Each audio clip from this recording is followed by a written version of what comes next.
welcome to the Great Detectives of Old Time Radio. From Boise, Idaho, this is your host, Adam Graham. Got a comment? Email me, box13@greatdetectives.net.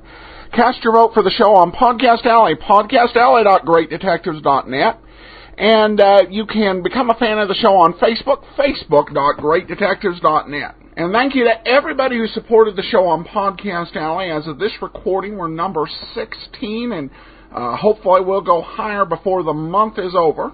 Before we do get into today's episode of yours truly, Johnny Dollar, I do want to let you know about a special big deal promotion going on at JohnnyDollarAir.com, which is Priceline. For a limited time only, if after making your Priceline.com name your own price rental car reservation up until 24 hours before the pickup time, you find a better publicly available price on another website for the same rental car brand, car class, pickup and drop-off location, and pick-up and drop-off dates and times, you just call Priceline, and they will refund 100% of the difference between what you found on the other website and what you got from Priceline, and give you an additional $20 refund on your credit card. In addition, for customers with U.S.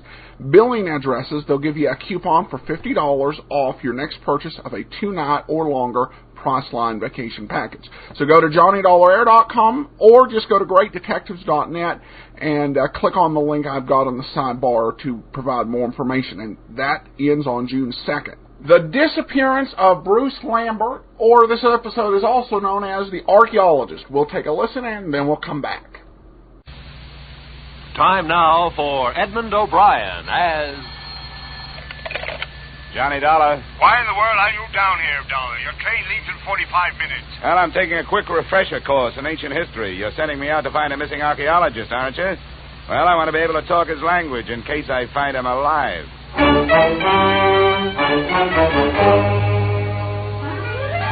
Edmund O'Brien in a transcribed adventure of the man with the action-packed expense account, America's fabulous freelance insurance investigator.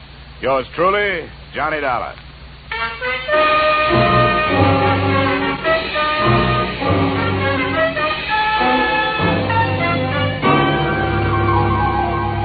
Expense account submitted by Special Investigator Johnny Dollar to Great Corinthian Life and Liability Company, Hartford, Connecticut. The following is an accounting of my expenditures during my investigation of the disappearance of Bruce Lambert, the archaeologist who never should have left his tomb. Expense account item 1, $7.50 railway and taxi fare from my Hartford apartment to room 317 Brighton Arms, New York City, a hotel whose front rooms had a depressing view of an 81st Street mortuary.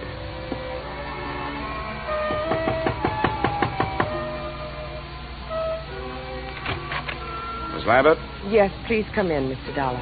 She was tall without awkwardness, had the physique of an athlete, but still with softness, and a golden tan made her seem out of place, set against the snow heaped on the sill outside the windows. Thank you for coming, Mr. Dollar. I realize that mine was a rather unusual request to make of an insurance company. Not at all, Miss Lambert. The company doesn't want to lose a policyholder any more than you want to lose a brother. But there are a lot of good private detectives in New York. I couldn't afford one. I had thought of notifying the police, but I realized that Bruce's case would be just one of many to them. They're so impersonal. And if there's a chance of any notoriety... Miss Lambert, if you mean that for some reason you'd rather the police didn't find him, you'd better tell me about it. Yes, of course I was going to. I don't see how it could make any difference.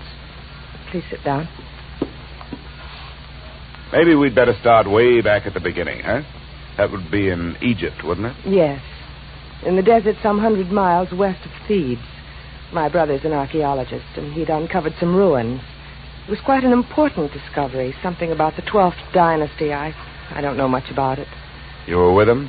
Yes, I didn't spend much time at the excavation site. I stayed in the village. But the reason the police might make it difficult is that Bruce discovered some relics that he didn't declare to the authorities there. You mean he swiped them? Well, if you're in the habit of using extreme bluntness, I suppose you could put it that way. All right, I'm sorry. Please, Mr. Dollar, this is quite unpleasant for me. If Bruce had stolen all the relics, you wouldn't expect it to make any difference in how I felt about his disappearance, would you? Well, I'm afraid I can't do anything for you. I've got to know these things if I'm going to help you. Wait. I'm sorry. I'll tell you everything I know. All right. What were those relics that your brother didn't declare? Well, I'm not sure how many there were. There was some statuary, an obsidian head of some old king, and then there was a scarab. It was supposed to have been the official seal of this king. Do you know how valuable this stuff is? I'm afraid that it might be very valuable in some circles. That's what I was afraid of, that someone harmed Bruce or even... But there's so many things to be afraid of. He isn't strong. Maybe even his mind. He was injured quite severely in a traffic accident in Alexandria just before we left Egypt. I've got to find out what could have happened to him. Oh, come on. Now. We can find out this way. What does your brother look like? Is he light or dark? Here's a snapshot. Oh. He's blonde. His hair is straight and was quite long when I last saw him. And that was 4 days ago? Yes.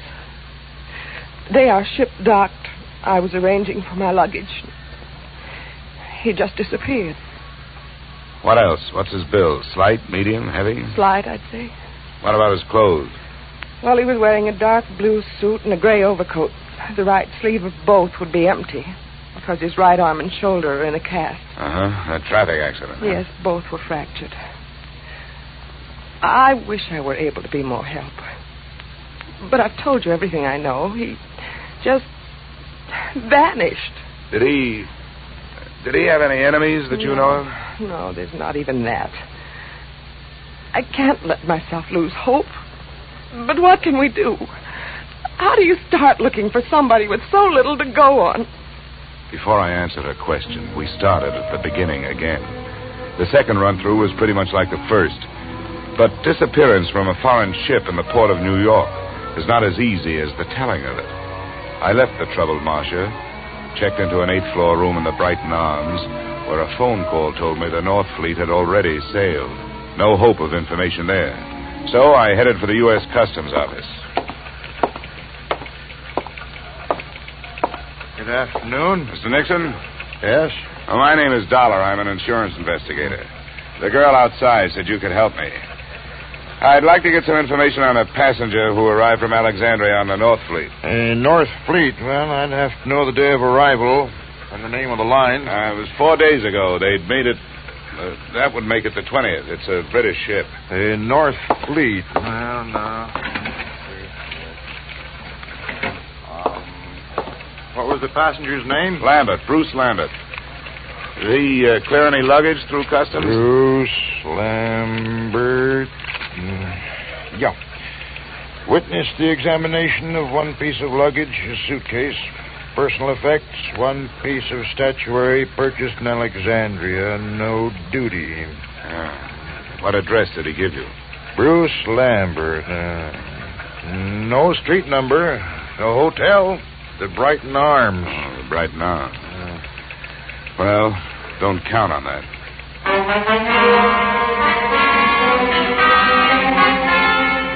Expense account item 2, $30, which, with my ID card, helped impress the cab drivers who worked the entrance to the pier where the North Fleet had docked. Checking these cabs took the whole afternoon, and midway through it, I realized I wasn't the only one interested in that particular hack stand. I wasn't sure at what moment I'd actually noticed him. He was doing a very bad job of hiding behind a Journal American on the other side of the street. All I could see was the lower half of an overcoat, the seam of some razor-sharp trousers, and some pointed shoes.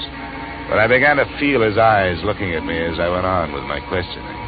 That finally paid off through the mouth of driver number 782. You know, you meet all kinds in this business. Some you forget, and some others you remember. Yeah, well, do you remember a guy with his arm and shoulder in a cast? And something you learn in this business. That's to read people's faces. You get to know a deadbeat before he gets a chance to deadbeat you. And you catch on if a guy is scared of something. Well, if he was afraid of something, it's not me. He's been reported missing by his sister. I've been hired to find him. How much does $10 buy? You know, maybe he don't want to be found.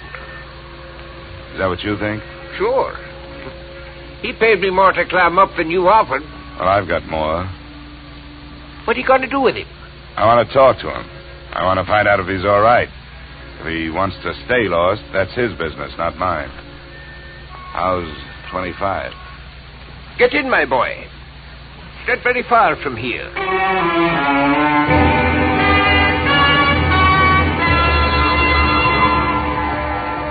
Our destination turned out to be an old red brick hotel near 39th Street between 10th and 11th Avenue. And it occurred to me that as an archeologist, Lambert was running true to form. He'd even used some ruins to hold up in. One $5 bill brought the information from the room clerk that Lambert was out of his room, and another brought a pass key that let me in.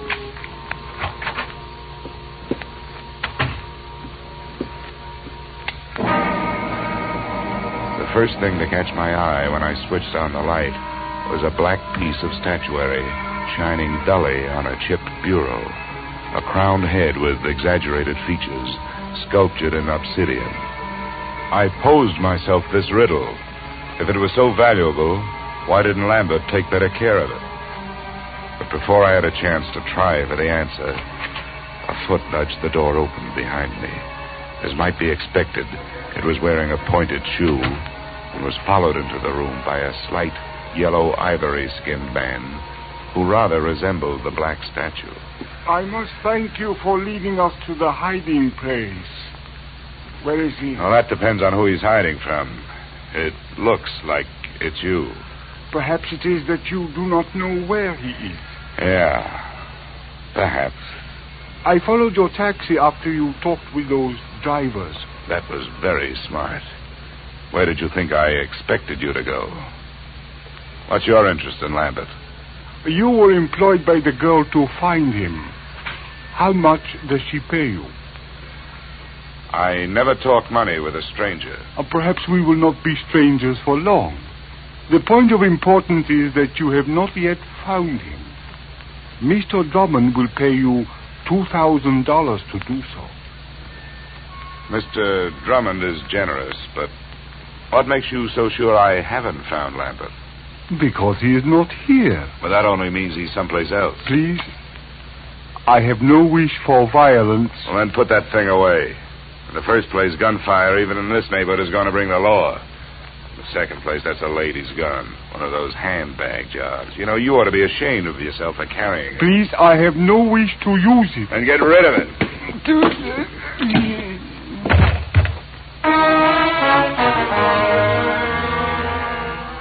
I hate little men who try to play bully. There was more than that behind my fist. I figured I could learn to know him better if he was quietly stretched out on the floor. I was half right. An Egyptian passport told me that his name was Ammon Hyksos. Hometown, Alexandria. There was nothing else. I could turn Hyksos over to the police on an assault charge, or I could wait until he woke up and try knocking some information out of him. But I didn't do either. I left him there in the lobby. I gave a message to the room clerk for Lambert, telling him to stay out of his room when he came back and to phone me at the Brighton Arms.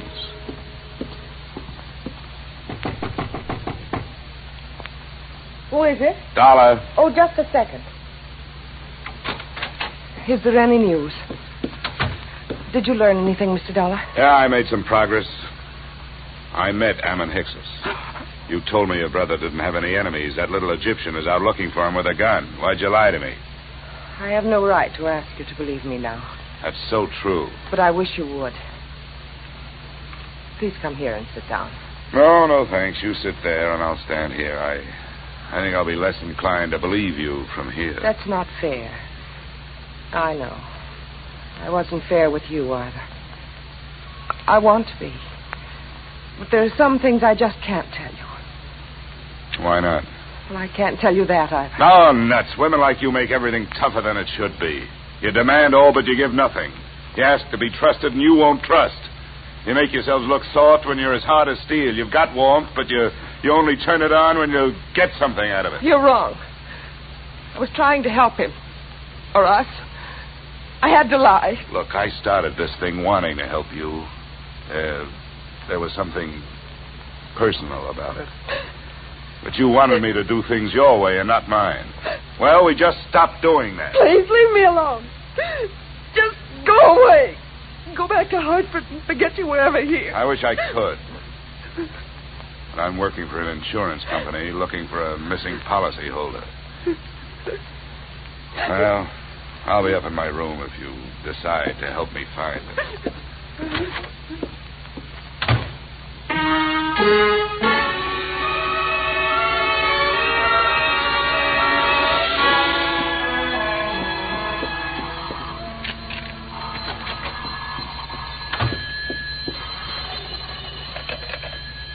Yep. Is this Mr. Dollar? That's right. This is Bruce Lambert. I got your message to call.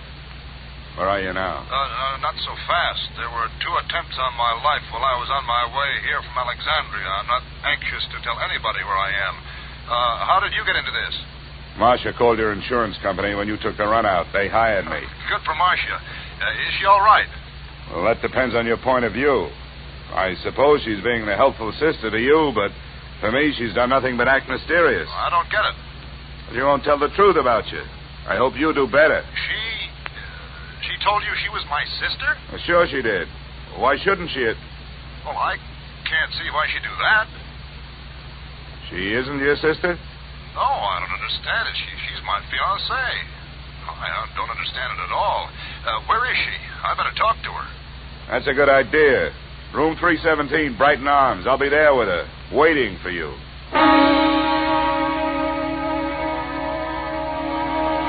Which, in a way, was how it worked out.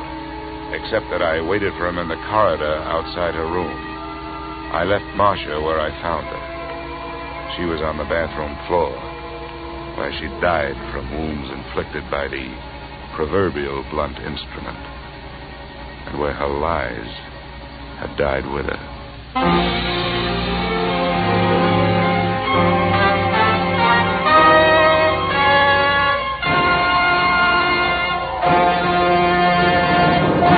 In just a moment, we will return to the second act of yours truly, Johnny Dollar. But first...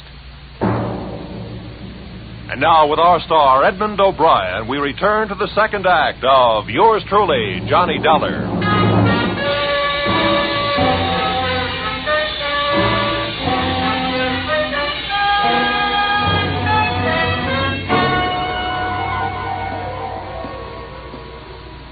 Bruce Lambert?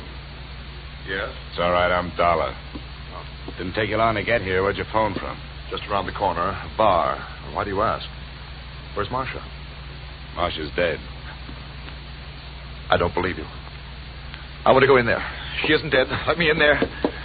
Come on, use your head, will you? There's nothing... Oh, your arm. I'm sorry. Look, you don't want to go in there. Believe me, you don't. There's nothing you can do for her. She can't be dead. She can't be. Come on. Where? Why? I want you to come up to my room with me. You've got to do 2 things. First, give me every reason you can think of why this should have happened. And then, before the police get here, you'd better start rehearsing a story of your own.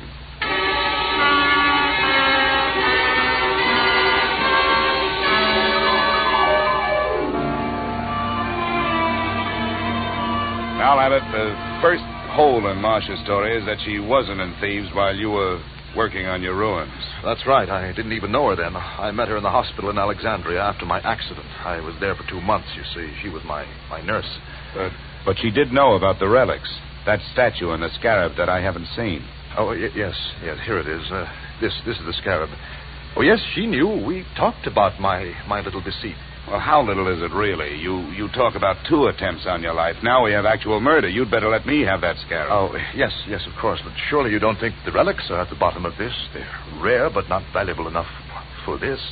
Unless someone knows more about them than I do. I doubt that. I've made a thorough study of the 12th dynasty and King Amenemhet III. It's a carving of his head.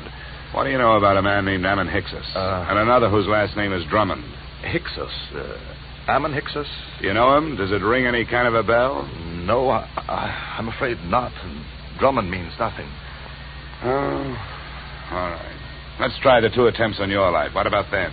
Well, they happened on the nights of the 17th and the 18th. Both of them could have been accidental, except Well, the same small man stood near me both times. It would be too much for me to hope you could describe him, I suppose. Well, it was dark. Well, both times I was on the promenade deck, and something heavy was thrown or pushed from the deck above. I reported the second one, and the ship's officer apologized for the carelessness. But you thought enough of it to disappear? Oh, well, I certainly did. Instead of going to the police? Yes. Oh, I suppose it was wrong, but you must understand, I was desperate. Well, we'd better go down to the third floor. I hope the police think more of your story than I do.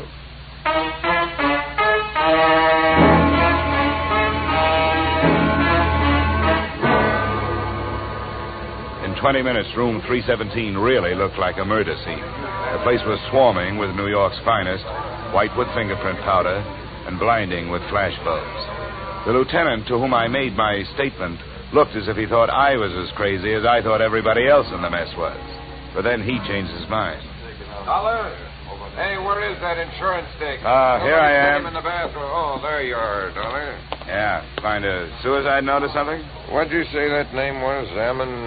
Hickses. Yeah. Well, I guess there aren't too many ways to spell that one, so this must be it. Pillbox. Let me see that. Prescription from Alexandria. Dr. Ammon Hickses. We'll put a tracer on that phone number you took off him first thing in the morning. Yeah. Hey, you going to take Lambert in for questioning? I guess we'd better. Routine. He's clear as far as I can see. Well, do something for me, will you? Have your doctors run a test of that plastic cast of his. And call me in my room, huh? A test for what? Well, just look it over. It would make a handy blunt instrument if nothing else.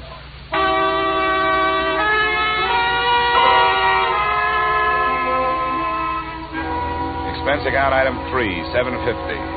A few late cocktails, a rare steak, and coffee in the Brighton Arms dining room. After which I picked up an armful of extra editions so I could catch up on what I'd been doing. I self-operated my way to the 8th floor and started toward my room. I was looking forward to a hot shower, but I didn't get it. I was still looking forward, but into a familiar gun muzzle. This is the one, Garrett. Ah, yes, Mr. Dollar. May I introduce myself, sir? Garrett Drummond at your service. Our meeting has been postponed too long. Well, there's a difference of opinion on that. You will please open your door. How can I refuse that pint-sized invitation you're still carrying? After you, sir. And I needn't remind you that my friend here is prepared for any rash move upon your part. Look, I'm tired. I don't have a rash move left in me. Close the door, Ammon. I suggest that you sit there, Mr. Dollar, in that unsightly straight-back chair. Thanks a lot. And now, sir, I shall plunge right to the point. Where is that scoundrel, Bruce Lambert? Well? I think I just decided that I don't know. Please, we have no wish for violence. You always say that with a gun in your hand. Well, let's get started.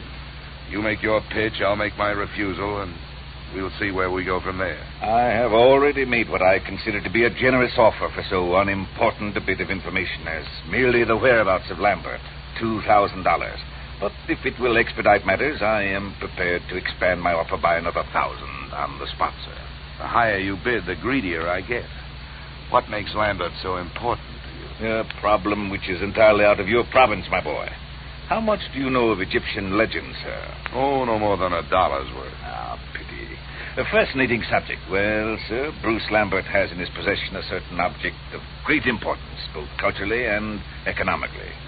Certain landowners in Egypt hold it in such high esteem, sir, that as a reward for its return to them, they would throw open to exploitation untapped oil fields, the richness of which would shake the very foundations of world economy. Are they shaky enough as it is? My boy, think what it would mean to a civilization fast approaching the depletion of its petroleum sources. New horizons, sir, a brave new world. Lambert owes to us all relinquishment of this object so that it may serve humanity. You're right. And it may be easier than you think. Splendid, sir. Where is he? Which relic is it? The black statue your playmate could have picked up for free? It is King Amenemhet's scarab that I would discuss with Lambert. I demand to know where he is. Why waste time on him? I've got the scarab. I find that most difficult to believe, Mr. Dollar. Well, I'll show No. Keep your hands away from your pockets. Ammon will save you the trouble. Ammon. Please remain still, Mr. Dollar. My wish is for peacefulness. Sure. Right coat pocket. He speaks truly, Garrett. Here it is. What's the matter, Garrett? You don't have that brave new world look anymore. I should be the first to admit, sir, that the lie has been put to the tale I created upon this useless gewgaw. But, Mr. Dollar, now that we are forced to fall back upon the truth, I remind you that it sometimes hurts. Your position has not been... The desk knows I'm up here. Answered, Mr. Dollar. But be cautious. Unfortunately, I do not share Ammon's aversion to violence. Yeah, Dollar? that's right. This is Lieutenant Black. Say, was that a hunch you had about that cast of Lambert's? Why do you ask? Well, if it was a good one. The doctors won't let us take it off, but we cut into it. It was put on in 3 layers. The middle one was wrapped in narcotics. Yeah? Don't be so modest, Dollar. There must be $300,000 worth. No, sometimes it's a whole month before we get that much. Looks like the work of your friend, Dr. Ammon Hickses. Yeah. Oh, wake up, Dollar. I want to check Lambert's statement with yours. I'll have you there in 10 minutes. Goodbye. Okay. I commend you, sir, upon your show of intelligence. Who was it? The police. They're looking for Lambert. Oh, and what did they give as their reason? Narcotics. The story of a man bound for America who cracked up in a car, and while he was unconscious and being patched, said narcotics were put in his cast by a Dr. Ammon Hickses, probably assisted by a nurse named Marcia. But there is no proof. Ammon, we'll waste no time on evasion. Yes, we used the boy. A courageous scheme, but for that silly goose of a girl.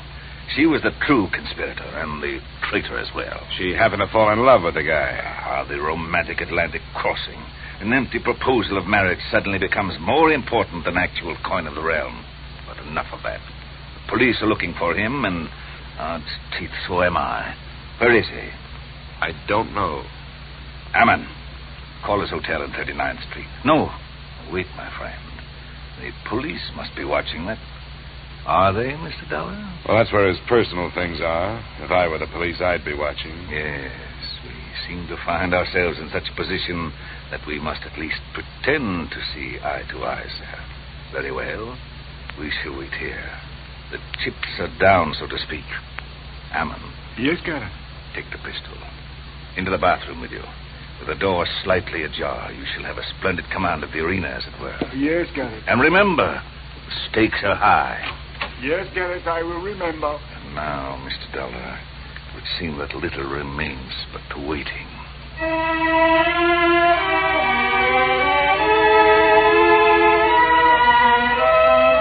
The waiting was more than enough. Drummond settled himself on the bed, facing the door, his pudgy hands folded over his bulging waist. I was still in the desk chair, facing him. As usual, the police were late. 20 minutes passed before we heard the knock on the door. Your guest, Mr. Dollar. Come, we shall go to the door together. Now, keep your back to me and open it. It's your party, Drummond. Come in, Lambert. Not Lambert, the police. Ammon, shoot! Ammon, my friend, help!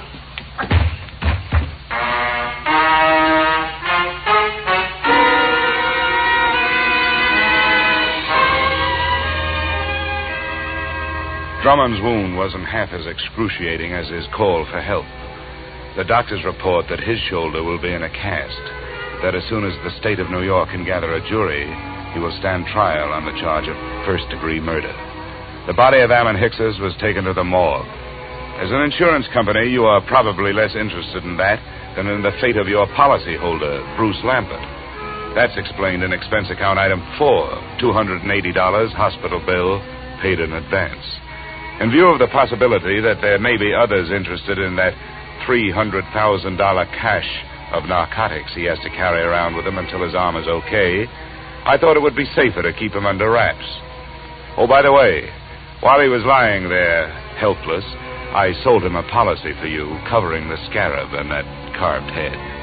Expense account total, $456.90. Yours truly, Johnny Dollar.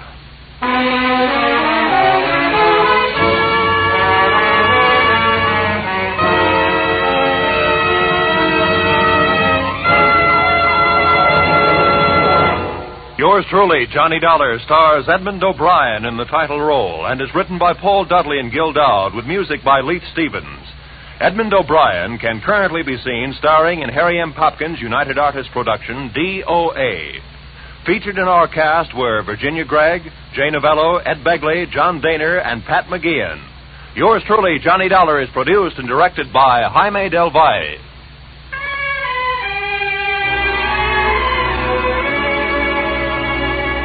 Join us again next week when Edmund O'Brien returns in another adventure of Yours truly, Johnny Dollar.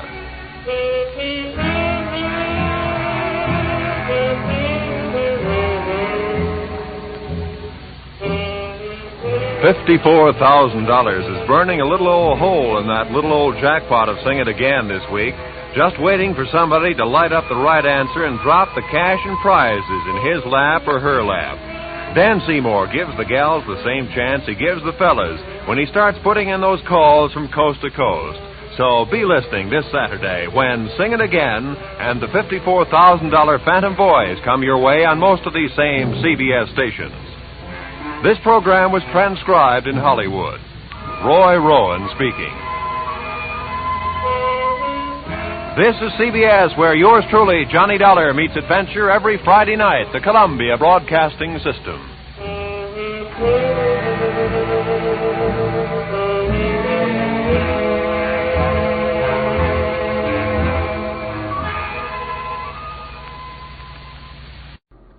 Welcome back. I was wondering where he got an insurance license.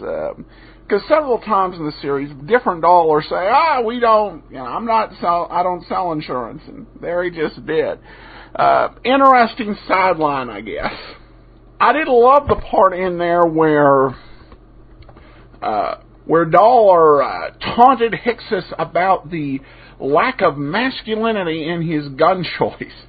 And how the two were trying to make this seem like a recast of the Maltese Falcon when it was really something a little bit more commonplace. All right, well, a reminder, tomorrow we have a special edition of The Great Detectives of Old Time Radio.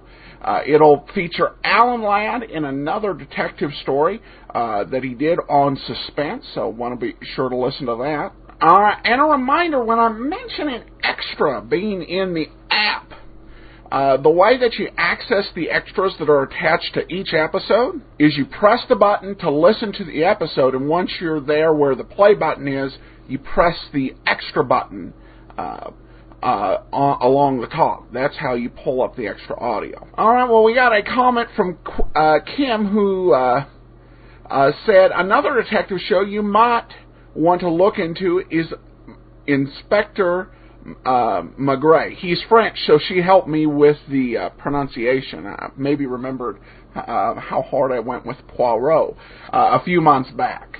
Unfortunately, Inspector Maigret's adventures were done in the 1990s, so still under copyright and can't do them. Anything done after the 1972 in the U.S. we can't do, and foreign stuff is just a mess to even begin to figure out the copyright, even on some of the older things. Here's a comment from Podcast Alley. Adam tries to keep us all pleased. He even snuck in some Barton Yarborough for me last week. Thanks, Adam. Well, thanks for the comment, and I think we've not heard the last of Barton Yarborough. From what Dennis indicated in his log of the show at Digital Deli, he does make some additional appearances in Jeff Regan, and he also appeared in several other private detective shows, including Richard Diamond. I remember hearing one episode of Richard Diamond where the date for the airing was given as being in 1953, and Barton Yarborough was in it, and that confused me, because Yarborough, of course, died in late 1951. Well, that was actually just a rerun of the 1950 episodes. But, regardless, we'll be hearing some more of Yarborough as we go, no doubt. And I think it may even be in a future episode of Let George Do It. We had a little mini celebration on Facebook as we went over the 200 fans mark for the Great Detectives of Old Time Radio, which actually puts this show ahead of Dragnet in fan count. We got several really nice comments. Won't read them all just for the sake of time, but thanks to Sachin, Min, Natalie, Jocelyn, Michael, Diane, and David, the Green Man, and Timothy for their kind congratulations. Interesting comment here from Betty, who says that she loves the stuff. The worst part is that I remember most of them. My favorite was I Love a Mystery, but I also liked Pat Novak for Hire, Webb, of course. Well, thanks, Betty. I know that I Love a Mystery can be a tough series to find just because of its serialized nature. That plus the Carlton Morse Trust tries to control a lot of the radio stuff from Morse's era. But thanks for the comments, Betty, and thanks for listening out there. And one more comment from Podcast Alley from Rhonda in the city of brotherly love. A lot of fun, and I love Adam. Great job. Well, thanks, Rhonda. And we're going to go ahead and we're done for today. We'll be back tomorrow with Alan Ladd in One Way Ride to Nowhere. Be sure to listen to that. Got any comments? Email them to box13@greatdetectives.net. Cast your vote for the show on Podcast Alley, podcastalley.greatdetectives.net. And a reminder that you can always call us, 208-991-4783, 208-991-GREAT-D. From Boise, Idaho, this is your host, Adam Graham, signing off.